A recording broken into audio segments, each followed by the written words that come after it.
काय ग? मामा मामी सकाळपासून पिंपळगावच्या जत्रेला गेले अजून का आले नाही. पिंपळगावच्या जत्रेला जायले का? हा अजून का आले नाही. पाय बरं बाहेर जाऊन. बघा ना किती उशीर झालाय. हा ना 3 वाजत आले. आले मामी ते आले. आले का? आले बाई गर्दी होती. या बघा बघा आवाज बाई. ओय भोंगा बंद करतो भोंगा. तिला लय आवडतं द्यायला लावला. दे इकडं भोंगा दे इकडं भोंगा दे. भोंगा वाजून वाजत आली. नाही नाही आता नको घरात नको वाजू. सई भोंगा घरात नको वाजू. इकडं इकडं. आता गर्दी येड्यावानी. हा का? हा आता मी पावाज येतो. बस बस बस ते वाजू नको घरामध्ये. भूत येते बाबा नको ना वाजू.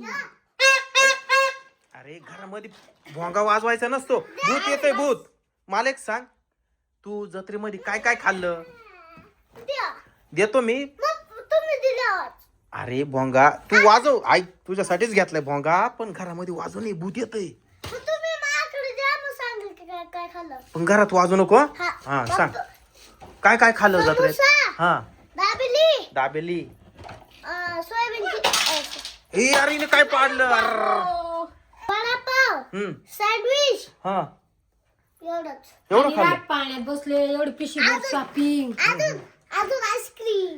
वा अजून 2 आईस्क्रीम खाल्ले 3. मला काय आणलं का नाही तू? तुम्हाला काहीच घ्या रे यांनाच पैसे पुरले रे यांच्या अवसानं कसे झाले म्हणजे सगळे पैसे संपले. संपले. खाणं पिणं राट पाण्यात बसवलं. पाहिलं का हे खाऊन पिऊन आले माझ्याकडे. पण काहीच आणलं नाही. दोघं आपण असेच राहिलो. आता पुढच्या जत्राला आहे ना आपण दोघच जाऊ. यांना लिहायचंच नाही. हा मग तू मला का बरं काय आणलं नाही? बर तुला नील. वाजू नको रे बाबा भूत भीती येईल रिकाम्यारानी. अरे वाजू नको ना भूती. कोणी हो? पाय बाहेर धडधड. अरे वाजू नको ना कोण आलं पाय ना बाहेर. मग कोण आहे पाय बरं.